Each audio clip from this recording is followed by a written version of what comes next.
Estamos no 43º Congresso Nacional do PSD. Temos ao longo deste longo dia falado e acompanhado os principais destaques da reunião magna do partido, ou do principal partido do governo. Comigo eu tenho a jornalista de política do Observador, a Mariana Lima Cunha, e recebemos agora António Leitão Amaro, Ministro da Presidência. Sr. Ministro, primeiro, muito obrigado pela disponibilidade para estar com a Rádio Observador. E temos que começar por lhe perguntar pelo assunto que vai marcando também este dia e este fim de semana, o chumbo da reforma laboral. Ficou surpreendido com o recuo do Chega? Fiquei eu, boa tarde e obrigado pelo convite, é sempre um gosto estar convosco. Fiquei eu e creio que grande parte dos portugueses, mas no fundo neste momento é um momento de olhar para a frente, mas à frente também se olha conhecendo o caminho e as dificuldades, e nós percebemos que afinal o Chega e André Ventura estão tão pouco interessados em fazer o país avançar, resolver os problemas que têm, pensar mais no país que na sua própria tática política do que o Partido Socialista vinha a mostrar, que significa que as dificuldades são relevantes, mas nós não desistimos perante isso e temos tantos projetos de reforma e do país, alguns deles, ou já vários, a votar nas próximas semanas. A prestação social única, a lei do Tribunal de Contas, a lei do retorno de estrangeiros em situação ilegal, são só coisas que vão ser votadas nas próximas semanas e que naturalmente no Parlamento e precisam de voto no Parlamento. Há outras reformas que se fazem só a partir do Governo, estamos a fazê-las, mas estas precisam de disponibilidade para o diálogo e nós temos. Mas a surpresa aqui não é o próprio PSD estar surpreendido com esta posição do Chega. Eu pergunto isto porque o PSD tinha cantado vitória no dia anterior, o Soares tinha anunciado que a reforma laboral ia ser aprovada, e o PSD tem mais do que experiência com a negociar com o Chega e com estas reviravoltas e linhas vermelhas da última hora. Confiaram na palavra de André Ventura, arrepende-se disso? Eu acho que mais importante saber qual é que é o nosso estado de alma é qual é que é a reação dos portugueses. Como diz, que acham que vão castigar o Chega? Que veem este comportamento e perguntam-me, pode-se confiar neste ator político? Pode-se confiar na sua palavra, vontade, compromisso em reformar? Note nesta votação. O Chega e André Ventura dizia basicamente isto. Para aprovar a lei laboral, nós dizemos aos jovens que vão ter pensões mais baixas no futuro, se é que as vão ter. Ao mexer na idade da reforma, estamos a prejudicar as pensões dos mais jovens.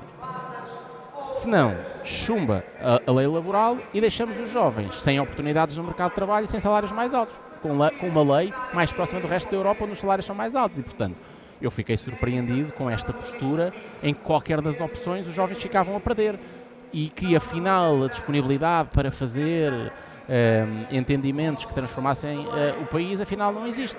Preferi-se ter sido um partido do empate, do protesto, da irresponsabilidade, e com isso perde o país. Mas deixe-me só perceber uma coisa, que é, nós tínhamos visto André Ventura nos dias anteriores, também ele a anunciar que ia ter uma grande vitória, que na sexta-feira praticamente deu por aprovado este pacote, e falou sempre das coisas em que estavam próximos, ou seja, já conseguimos isto, já conseguimos aquela medida. A minha dúvida só se percebeu o que é que mudou. Eu não vou entrar em detalhes sobre posições e comportamentos individuais baseadas em conversas internas. Acho que a Mariana fez uma descrição que os portugueses viram, a mesma coisa que os portugueses viram. André Ventura sinalizou o que era necessário de aproximações e, como houve disponibilidade do Governo e do PSD para fazer cedências ou até coincidir, no caso dos dias de férias tínhamos a mesma proposta, já tínhamos apresentado ao GT, havia todas as condições para aprovar. O que é que mudou? Mudou a posição ou o voto de André Ventura quando nada justificaria.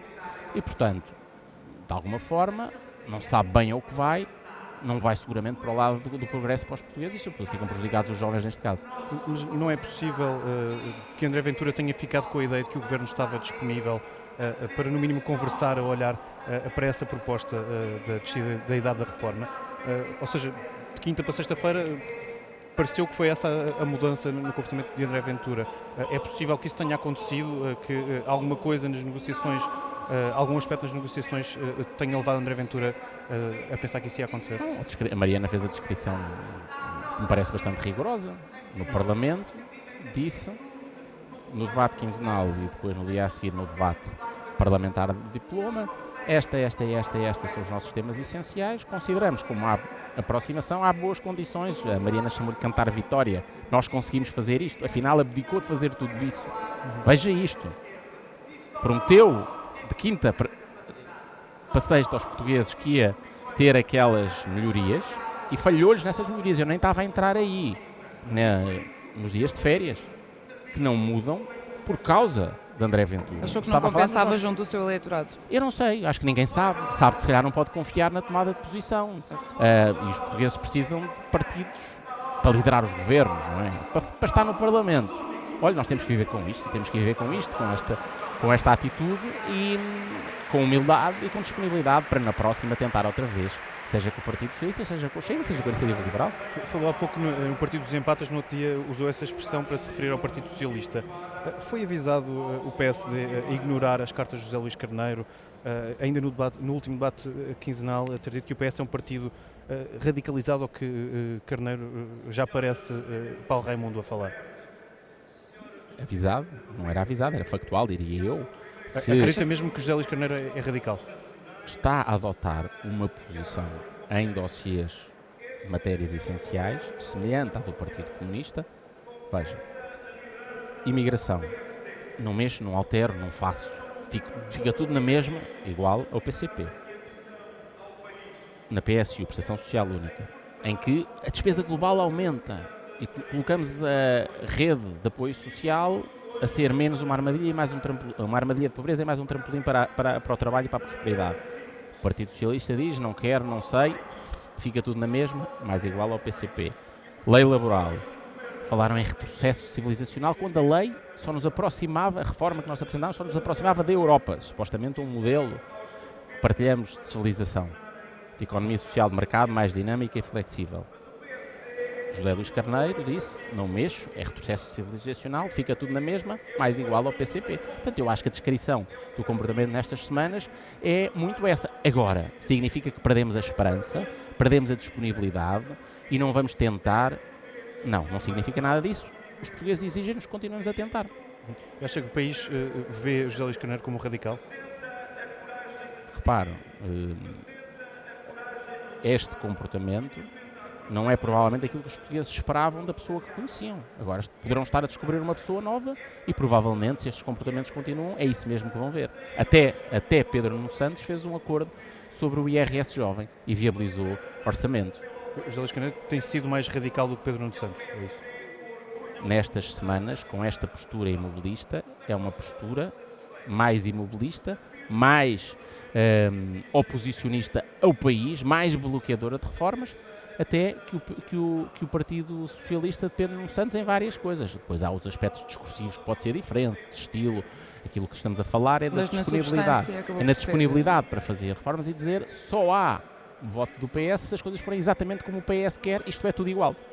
Mas nós chegados a este ponto em que está a descrever-nos também, está a descrever-nos as ações do PS, falámos aqui também de como o Chega é imprevisível, como é que se chega ao fim da legislatura? Chega-se ao fim da legislatura? Claro que sim. Como? Repare, o que aconteceu ontem não foi nada sobre estabilidade política. Foi algo sobre uma reforma importante que tornaria o mercado laboral mais dinâmico. Não conseguimos. Não conseguimos coletivamente. Continuaremos com leis menos dinâmicas, menos modernas que o resto da Europa e por isso com salários mais baixos. Culpa do PS e do Chega. Foi isso que aconteceu. A partir de hoje é igual a anteontem. Temos leis para votar, reformas para fazer, temos que dialogar com todos. Não estão mais claras as forças de bloqueio de que Cavaco Silva falava? As forças de bloqueio chumbaram mais uma. Mas elas são responsáveis por ser forças de bloqueio. Nós temos que continuar a ser forças de desbloqueio e de avanço. E, portanto, esperemos contagiar os outros com a nossa vontade de transformar. E com o PS a parecer pouco disponível para viabilizar o orçamento do Estado, o Chega nunca viabilizou um orçamento do Estado, isto não configura um cenário de crise política? Não estamos em nenhuma crise política. E Deus nos livre de lá estar, acho que nenhum português. Potencial. Eu sugeria que nós, os três, pensássemos o que é que cada um dos ouvintes do Observador sentiu no momento em que falou em crise política. Eu acho que a gente trameu um bocadinho por dentro. Eleições outra vez, meu Deus, tenham juízo. Claro que ninguém quer isso, por amor de Deus. Mas os portugueses não saberem se o orçamento do Estado vai ser aprovado não é só por si, ou por si só, um cenário de crise política? Não. É o resultado das últimas eleições, que até o momento da votação, quando não há uma maioria absoluta, não se sabe se os partidos vão aprovar. Ou até algum deles declarar. Não há sequer proposta como é que eles haviam de declarar o voto. Mas já parecem ter, ou no mínimo, no Partido Socialista já Há vozes. há vozes. Pronto, mas não há posição tomada. pedir. Portanto, tínhamos todos mais tranquilidade e confiança na o governo está maturidade das tranquilo em nossas relação a esse cenário. Não, o Governo está motivado para fazer aquilo que lhe cabe, que é propor, implementar o programa do Governo e estar disponível para negociar e aproximar. Fizemos isso, eu participei em conversas muito intensas no Orçamento de Estado para 2025 com o Partido Socialista, que implicou aturadas negociações e discussão sobre vários pontos, que resultou no IRS jovem, portanto, um IRS muito mais baixo para os jovens para ficarem em Portugal, e resultou dessa negociação, que aconteceu durante o período orçamental. Não há nenhuma razão, nós já temos tanto que nos preocupar, com tantos desafios que o país tem, porque é que estamos a criar dramas que não existem ainda à data de hoje? Vamos nos focar no que é mais importante, é saber se a PSU é aprovada ou não, se a lei do Tribunal de Contas é aprovada ou não, se a lei de retorno de estrangeiros, situação ilegal, é aprovada ou não. Isso são só 3 reformas nas próximas semanas, mas vai ter mais que falar nas próximas, porque nós temos mais reformas para aprovar nos tempos que vêm. Mas já agora saber também, e já fez essa referência, o Ministro do Trabalho fez essa referência no palco, de que o Governo pode insistir na mudança da legislação laboral. Ainda há espaço nesta legislatura para tentar outra vez? Não tenho nada a acrescentar sobre isso. O que nós dissemos é que sobre a lei laboral há um momento do passado, que é este passado, que vai ficar passado, porque não quisemos saltar para o futuro enquanto país, e nós já estamos a olhar para o futuro, e o futuro... Mas esse futuro tem um novo pacote laboral do Governo. Repara, quem é o português que não quer ter leis alinhadas com as dos países onde, por causa das leis laborais, também as pessoas recebem Certo, salários mas mais falamos altos? do Parlamento atual, não é? Da composição do Parlamento atual. E nós avaliaremos as condições e a situação. No momento certo, todos saberão a nossa resposta. Neste momento, o que nós quisemos foi sinalizar. Se uns ficaram presos e quiseram deixar Portugal preso no passado, nós já estamos a trabalhar e a pensar no futuro. E nesse sentido, diz que ou acredita que a maioria do país estava com esta reforma. Eu pergunto-lhe, houve falhas de comunicação na apresentação deste pacote laboral e que acabaram por prejudicar o Governo ao longo destes últimos meses de processo? Nós podemos fazer uma exegese muito completa de falhas, ou o que é falha, ou que é uma enorme e generosa disponibilidade para negociar, o nosso foco em certas dimensões da importância de transformar, reformar, trazer mais flexibilidade, permitir trabalhadores e empregadores de acordarem quando é que um e o outro podem ter margem para ajustar o seu período de trabalho, a benefício de todos. Focámos-nos em certos aspectos, houve muitos portugueses que perceberam, outros portugueses que discordaram, e no final quem teve que decidir, decidiu e quis chumbar. E foram o PS e o Chega, quiseram deixar o país para trás, apoiados em algumas forças também de passado e de atraso do país. Não é novidade, tem sido assim ao longo das últimas décadas, e nós continuaremos e poderão continuar a olhar para nós como a única força política daquelas que pode governar, que traz coragem para mudar, coragem para nos aproximar dos melhores da Europa.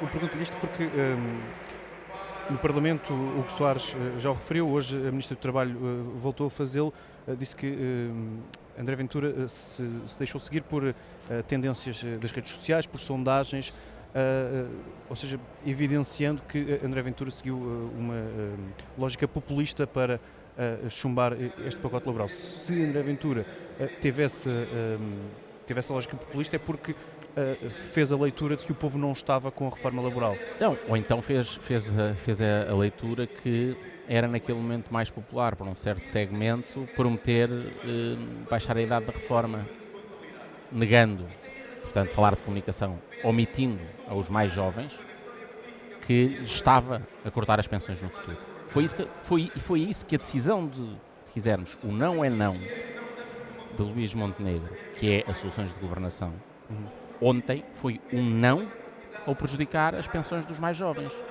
Não a pôr em risco as pensões dos que já são mais velhos e hoje são pensionistas. Portanto, nós hoje, ontem salvaguardámos o nosso compromisso com as pensões atuais e futuras.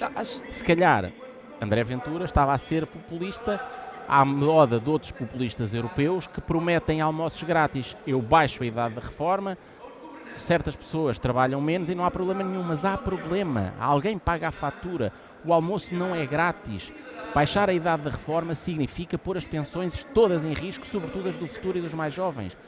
O populismo é falar apenas do benefício do curto prazo, ignorando o benefício do longo prazo. E eu acho que é sobretudo sobre essa muito populista e prejudicial para os jovens ideia sobre baixar a idade da reforma. Acha que esse tipo de posições de André Ventura que o podem, enfim, colocar como um concorrente menos direto do PSD, no sentido em que medidas como estas não apelam propriamente, decisões como estas não apelam propriamente ao eleitorado tradicional do PSD? Quando ele se levanta para votar com a esquerda contra o pacote laboral, por exemplo. E cada vez que se junta ao Partido Socialista, que foi muito mais vezes do que se juntou à AD, a votar no Parlamento. Ou seja, fica claro que as matrizes ideológicas, é evidente, mas são diferentes. Mariana, acabou de dizer, é evidente. Eu acho que os portugueses começam a perceber. No sentido, eu pergunto-lhe no sentido de ser um concorrente eleitoral um bocadinho menos ameaçador para o PSD, se começar a tornar evidente que não é um partido de direita tradicional, não é? Talvez, eu não sou analista político, queria, sobretudo, o que me preocupa é que pode ser um partido e um líder que não quer contar para as transformações que o país precisa, ao contrário das promessas que fez. Se queremos mudar, queremos dizer, as coisas não podem ficar iguais, e deixamos tudo na mesma. Querem deixar tudo, e muitas coisas na mesma. Não é sempre assim, não foi sempre assim. E eu prefiro olhar para a frente e dizer, espero que venham aí mais momentos de responsabilidade política, quer do Partido Socialista, quer de André Ventura, do que estes momentos de irresponsabilidade. A maioria absoluta ainda é uma hipótese para Luís Montenegro. Estamos tão longe das eleições, é por isso. É óbvio que ajuda. Estamos. Eu acho que os portugueses acham e querem que sim, mas é evidente, como estes casos mostram, é mais difícil reformar o país quando a maioria é menos ampla. Mas não é nisso que estamos preocupados, sinceramente. E acha que ninguém vê benefícios em cortar a legislatura à meio? Nem o governo, nem a oposição? Nem o governo, nem os portugueses. A oposição pergunta-se a eles. Isso é motivado pelas sondagens que têm saído, que mostram o PSD ou a AD atrás do PS e do Chega? Sei lá, eu acho que quem pensar nisso está a pensar com uma lógica muito de curto prazo e de interesse próprio, e não é essa a nossa abordagem. A nossa não é uma abordagem de pensar nesse interesse próprio e, portanto, nós estamos focados em transformar e criar condições para isso. Pedro Passos Coelho tem sido injusto com Montenegro e com o governo. Eu pergunto-lhe isto porque é quase como... ou pergunto-lhe até se é um fantasma aqui neste Congresso, se é uma ausência que se faz sentir e se as críticas do antigo Primeiro-Ministro se vão fazendo sentir também no governo. Nós todos ouvimos o que se diz, ouvimos o país, ouvimos os portugueses e ouvimos naturalmente os portugueses que têm um percurso que é especialmente merecedor de reconhecimento, de agradecimento e de credibilidade na sua vida política. Eu fui, como sabe, secretário de Estado no governo de Pedro Passos Coelho. Tenho, relativamente a ele, uma gratidão, não pela oportunidade que me deu, mas por estarmos juntos e ele liderar e ser o principal responsável por aquele projeto de transformação do país. Como tenho hoje, se quiser, porque tenho ainda mais responsabilidade neste governo, uma enormíssima gratidão a Luís Montenegro por estar em condições diferentes a fazer também um projeto de transformação. Não vou sinceramente alimentar polémicas com observações individuais sobre alguém. Está-me a perguntar sobre Pedro Passos Coelho, por quem tenho um respeito e uma admiração muito grande. Mas gostava que Pedro Passos Coelho estivesse aqui no Congresso, por exemplo? Totalmente livre. Eu acho que quem fez pelo país e pelo PSD o que ele fez não se lhe pode estar a entrar em cobranças deste tipo. É uma opção, é um homem livre, fala, nós ouvimos, umas vezes concordamos, outras vezes não concordamos, acontece isso entre nós também. Eu tenho muito respeito por ele, ouço e mais nada digo. Sr. Ministro, muito obrigado pela disponibilidade para falar com a Rádio Observador. Continuamos aqui no Congresso, no 43º Congresso do PSD em Anadim.